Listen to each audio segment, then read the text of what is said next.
따라합시다. 엉망진창일지라도. 창세기 26장에서 한 가정에 참 문제투성인 것을 봤습니다. 그가 살던 그 시대는 흉년이 들었고요. 그리고 이삭은 가장은 그랄 땅에 내려가서 아내를 또 누이라고 속이고 두려움이 가득 찼었고, 그리고 그랄에서 하나님이 복을 주셔서 창대해졌지만은 시기와 또 대적 미움 속에서 그 땅에서 쫓겨나 여러 번 쫓겨나서 참 나그네 생활이 참 각박하고 어려웠습니다. 뿐만 아니라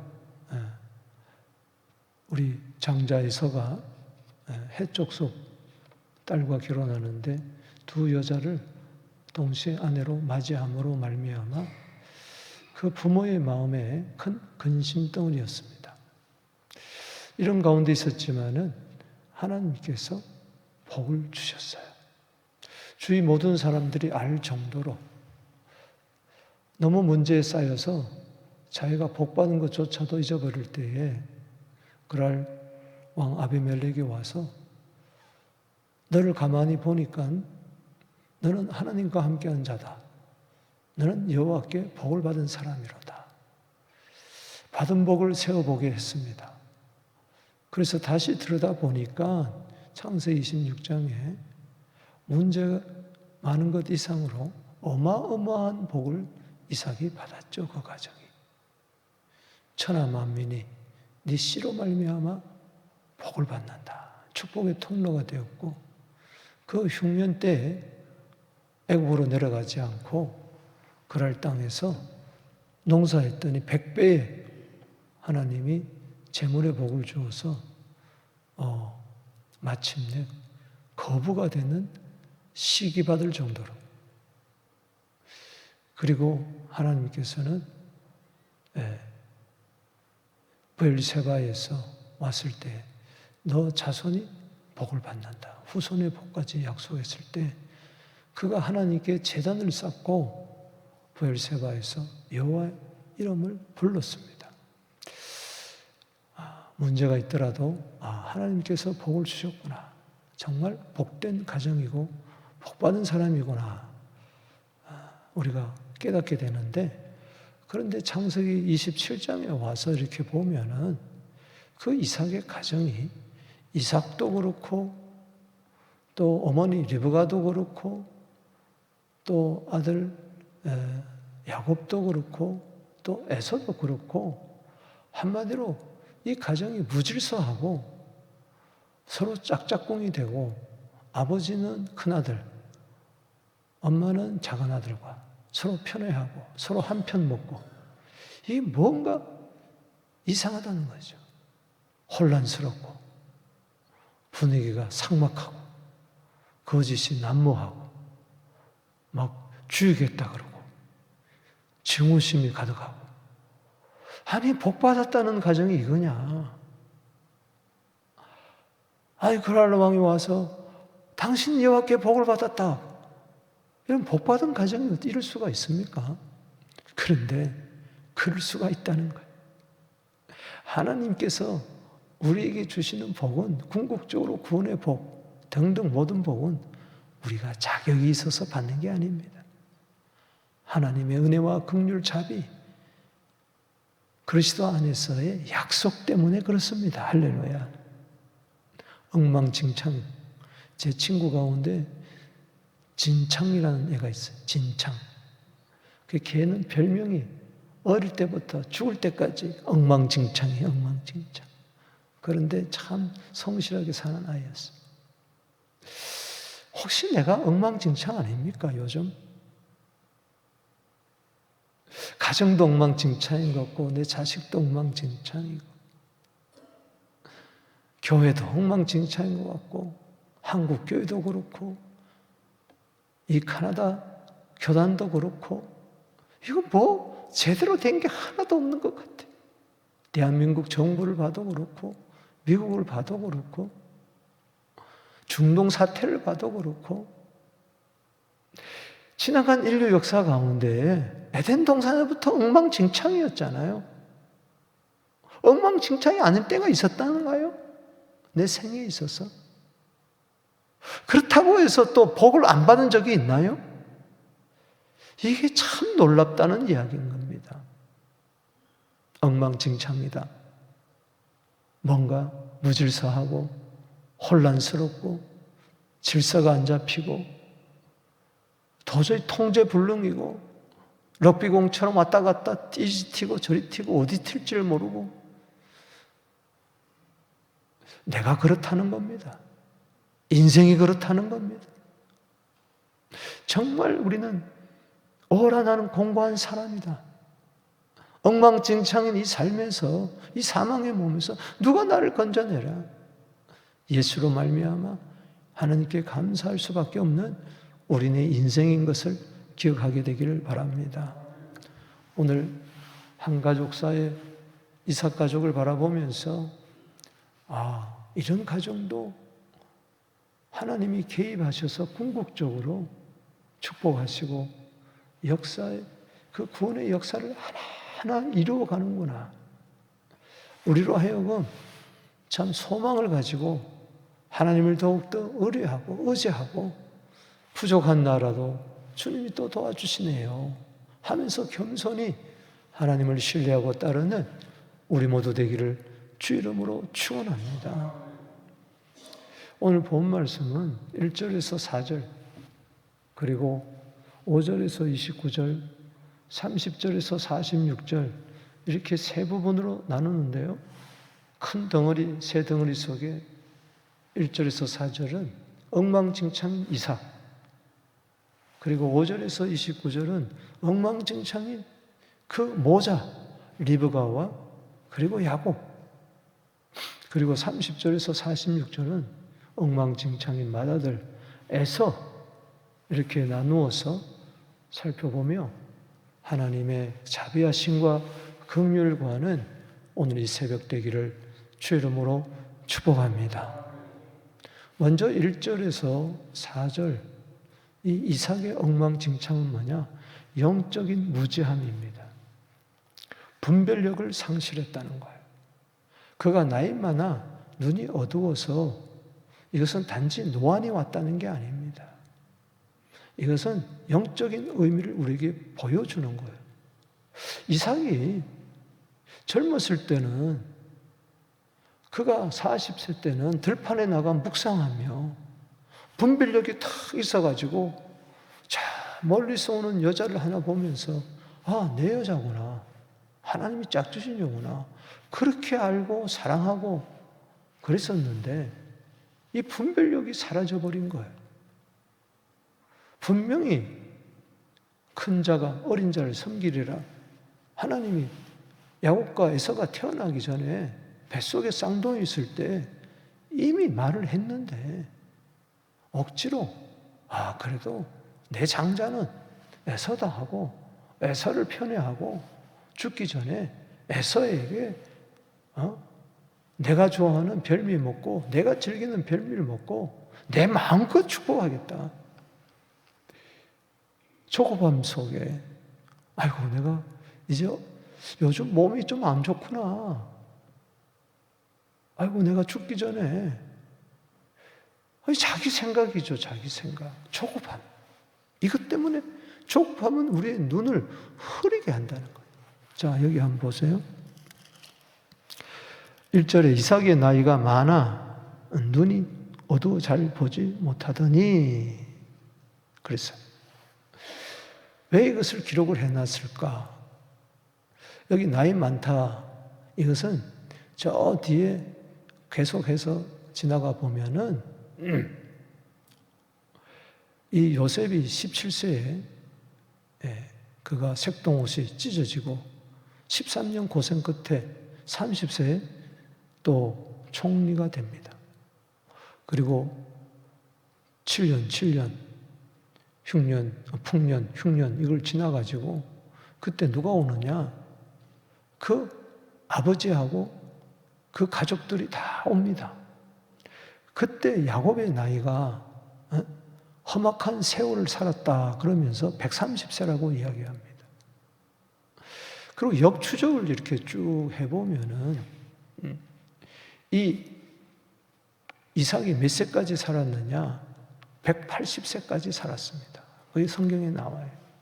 그럼 이래저래 또 야곱이 라반의 집에 가가지고 20년의 세월을 보내고 돌아오는 이 나이 이런 거 따져보면은 이때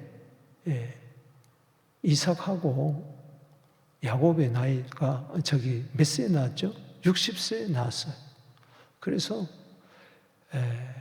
이때 야곱과 에서의 나이가 77세고 거기다 플러스 60을 더하면은 지금 이삭의 나이가 137세입니다. 그러니까 137세가 되어서 이제 눈이 허린 거죠. 그러나 이것은 단지 노안을 이야기하는 게 시력을 이야기하는 것이 아니라 마음이 지금 시력이 이렇다는 거예요. 눈은 몸의 등불이다. 눈이 상하면 온몸이 상하고 눈이 흐리면 나쁘면 온몸이 나쁘다. 지금 그 마음이 어두운 거예요. 에베소서 1장 8절에 18절에 마음의 눈이 밝아야 되는데 우리 그런 찬송 있잖아요. 마음이 어두웠으니 밝게 하여 주소서. 그러니까는 영안이 중요한 거예요. 심안이 중요한 거예요. 육신의 시력보다도. 엘리 제사장이 눈이 어두웠다. 그 시대가 그렇다는 거예요. 분별력이 없는 거예요. 여러분 여기 27장 23절에 보면 그 손이 형 에서의 손과 같이 털이 있으므로 분별하지 못하고 축복하였더라. 이제 분별력을 이제 상실했다는 것이죠. 분명히 창세기 25장 23절에 큰 자가 어린 자를 섬기리라. 하나님의 이 약속을, 이 엄연한 약속을 기다리지 못하고 망각해버리고 초조한 마음에 그는 마음껏 자기 중심적으로 생각한 거죠. 여기 2절에 이삭이 이르되 내가 이제 늙어 어느 날 죽을지 알지 못하나. 자, 내가 이제 늙어 어느 날 죽을런지 알지 못하나. 이 말 뉘앙스 속에는 곧 죽을 것 같다는 거예요. 그런데 몇 살에? 창세기 35장 18절에 보면은 180세에 죽었어요, 이삭이. 그럼 137 빼면은 이 사건 이후에도 43년을 더 살았단 말이에요. 그러니까는, 아이고, 내가 곧 죽을 것 같아. 원래 죽을 것 같아. 그래 놓고는 43년을 더 산 거예요. 그러니까는 초조해지는 거예요. 아이고, 내가 죽기 전에. 사람이요. 이 죽을 때 지혜가 있어야 되는데, 오히려 죽을 때 지혜가 없어지면 안 된다는 거예요. 오늘 이 자리에 나오신 우리 모두 다가 나이가 들수록 눈이 밝아지게 되기를 축복합니다. 여러분, 모세가 눈이 흐리지 아니했다고 그랬잖아요. 120세가 되어도. 시력이 좋았다는 이것도 되겠지만은 날이 갈수록 영안이 밝아졌다는 겁니다. 할렐루야. 그렇지 않아요? 얼마나 부러운 이야기예요. 영적 시력이 감퇴되지 않게 되기를 주의 이름으로 축복합니다. 여기 보면은 4절에, 여기 3절에 아들에게 이야기합니다. 여기 내 아들, 내 아들아. 그러니까 27절에 맏아들 에서를 불러 내 아들아. 아들을 편개한 거죠. 장자를. 그럴 수밖에 없겠죠. 3절에 나를 위하여, 4절에 내가 즐기는 별미 내게로 가져와서 내가 죽기 전에 내 마음껏 내가 축복하게 하리라. 여러분, 마태복음 16장 3절에 날씨는 분별하면서도 시대의 표적은 분별하지 못한다. 로마서 12장 2절에 이 세대를 본받지 말고 오직 마음을 새롭게 함으로 하나님의 선하시고 기뻐하시고 온전한 뜻이 무엇인지 분별하도록 하라. 주여, 오늘 이 새벽에도 영적 해안을 우리에게 허락하여 주시옵소서. 두 번째는 리브가와 야곱입니다. 그건 뭐 속임수예요. 거짓말이죠. 저들의 엉망진창은 뭐냐? 뭐로 가도 서울만 가면 된다. 교회만 부흥되면 그만이다. 잘 살게만 하면 그만이다. 돈만 벌면 그만이다. 방법은 상관없어요. 수단과 방법 가리지 아니하고 내가 지금 하나님의 뜻을 이루려고 하는 건데 뭐. 이삭은 하나님의 뜻을 거스리고 망가하고 그랬다면은 분명히 리베가에게 큰 자가 어린 자를 섬기리라 했기 때문에 불안한 거예요. 기다리지 못하고 목적이 선하면 방법도 선할 텐데 아이고 죽기 전에 막 마음껏 축복해 버리면은 하나님의 약속이 안 이루어질 것 같으니까. 여러분, 왜 하나님 걱정합니까? 왜 하나님을 걱정해요? 아이가요, 부모님 걱정하다가, 아니, 3살, 4살짜리 아이가 엄마가 외출해서 온다고, 아이고, 우리 어머님, 네? 배고프겠다 하면서 내 오기 전에 식사 준비해야지. 그 정성은 좋지만은, 막 엉망진창으로 가정을 뭐 불낼 수도 있잖아요. 막 가스불 함부로 켜고 막 그러다가 똑같은 이야기인 거예요. 왜 거짓말 합니까? 왜 아들까지 데려다가 왜 거짓말 시키냐고. 싹 엿듣고 있다가 야, 이삭 일로 와봐. 그는 또 편에 있거든요. 야곱을, 리브가가 야곱을 불러다가 네 아버지가 지금 네 형을 마음껏 축복하려고 한다. 사냥 보냈다. 너 빨리 염소 떼한테 가가지고 좋은 염소, 새끼 염소 가장 좋은 거 2마리 골라와라. 내가 별미를 만들어서 들 테니까 네가 가서 축복받아라. 아니, 복은 고사하고 저주받을 것 같습니다. 형은 사냥을 좋아하고 털이 북실북실하고 남성미가 넘치는데 여기 보면 매끈하다는 얘기가 있어요. 일부러 이렇게 매끈합니다.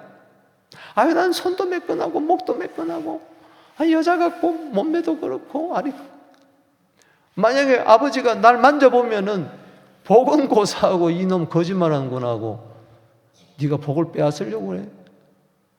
저주받겠나이다. 그럴 때 아니다. 네 저주 내가 다 받겠다. 이게 어머님의 이게 사랑일까? 거짓말까지 해가지고 자기가 편애하는 아들에게 복을 이어받게 하려고 그러고, 그래도 하나님의 뜻은 이루어져요. 저 영감탱이가 하나님 뜻도 모르고 저러니 어떻게? 다 좋습니다만 느긋하게 기다려야 돼. 할렐루야. 난 내일 지구가 망한다 할지라도 나는 오늘 한 그루의 사과나무를 심겠다는 마음으로 하나님의 그만큼 약속을 믿고 참아내면서 있으면은 하나님의 뜻은요, 하나님의 뜻을 이루어질 때 성경에 보면은 하나님의 때, 하나님의 방법, 하나님의 사람을 통해서 하나님의 뜻은 이루어지는 줄로 믿습니다. 내가 미리 걱정해가지고 하나님 뜻을 이루려고 하다가는 큰 코 다치는 거예요. 이 보세요. 그래서 아버지를 속이기 위해서 염소를 잡아가지고 염소 가죽을 또 입고 털이 북실북실하게 하고 목에도 매끈매끈한 목에도 털로 싸고 감싸고, 그리고 에서의 가장 좋은 옷을 딱 입히고 에서 냄새가 날 거 아니에요. 그리고 별미를 딱 만들어가지고 아버지 상향고기 아버지가 좋아하는 별미를 가져왔습니다. 야곱이 가져오니까는 어이구 어떻게 이렇게 빨리 사냥해가지고 왔냐. 급한 거예요. 에서가 사냥하러 간 사이에 빨리 음식을 만들어 줘야 되니까 이 조급하면요 안 돼요. 그럴 때 이삭 보세요. 이삭도 엄마한테 물들었어요. 20절 보세요. 시작. 이삭이 그 아들에게 이르되 내 아들아 네가 어떻게 이렇게 속히 잡았느냐 속히 잡았느냐. 그가 이르되 아버지의 하나님 여호와께서 나를 순조롭게 만나게 하셨습니다. 누구를 끌어들여요? 거짓말하는데 하나님 여호와까지 끌어들여요. 여러분 맞습니까? 언제 자기가 사냥을 했고 들판에 가서 언제 하나님이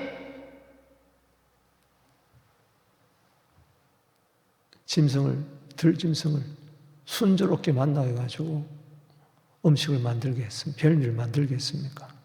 새빨간 거짓말, 입에 침도 안 바르고 거짓말한. 누구의 말을 들은 거예요? 하나님의 말을 들은 게 아니고 어머니의 말을 들은 거예요. 여기 보면은 여기 그냥 8절에 내 아들아 내 말을 따라 내가 내게 명령하는 대로 하나님의 말씀도 아니고 하나님의 명령도 아니고 이삭이 정말 내가 어린 자로서 큰 자가 형이 나를 섬기라고 안다면은 기다려야죠. 똑같이 거짓말을 하고 하나님마저 끌어들였다는 거예요. 여러분 운동장에서 경기를 하는데 달리기를 하는데 자전거 타고 들어가서 1등하면 무슨 소용이 있어요? 누가 그걸 인정하겠어요? 세상에서도 그렇지 않는데 더구나 하나님의 약속을 이루어가는 과정에서 편법을 사용하면 안 된다는 겁니다. 이걸 잘못 해석하면은 수단과 방법 가르치지 않고 거짓말을 해서라도 이건 완전 정치판이죠. 정치판은 그거잖아요. 목적을 이루기 위해서 때로는 사람도 죽여버리고 거짓말하고 가짜뉴스 퍼뜨리고 상대방을 공격하고 교회 안에서 믿음 안에서 이러면 안 됩니다. 따라합시다. 목적이 선하면 방법도 선해야 된다. 당장은 안 이루어지지만은 기다려야 돼요. 어떻게 됐습니까? 갈라디아 6장 9절에 심은 대로 거두는 거예요.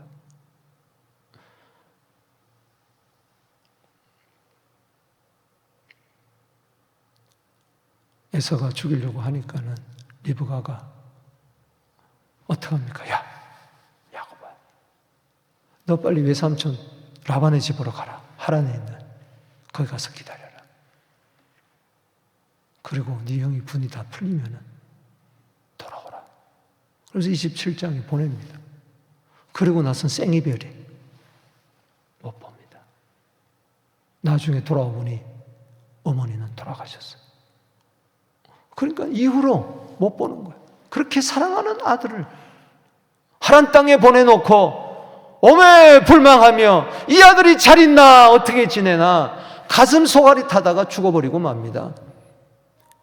리브가의 유모가 드보라인데 드보라의 죽음은 나와도 리브가의 죽음은 언제 죽은지도 모르고 막벨라 굴에 장사된 것밖에 나오질 않아요. 그리고 아버지 이삭은 어떻게 됩니까? 아버지 이삭을 속였던 야곱은 어떻게 됩니까? 그도 나중에 자녀들한테 속임 당하잖아요. 요셉 사건.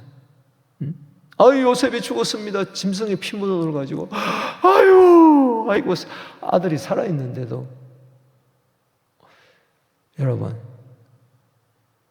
골로새서 3장 9절에 따라합시다. 서로 거짓말하지 마라. 10계명에도 9계명이 거짓말하지 마라.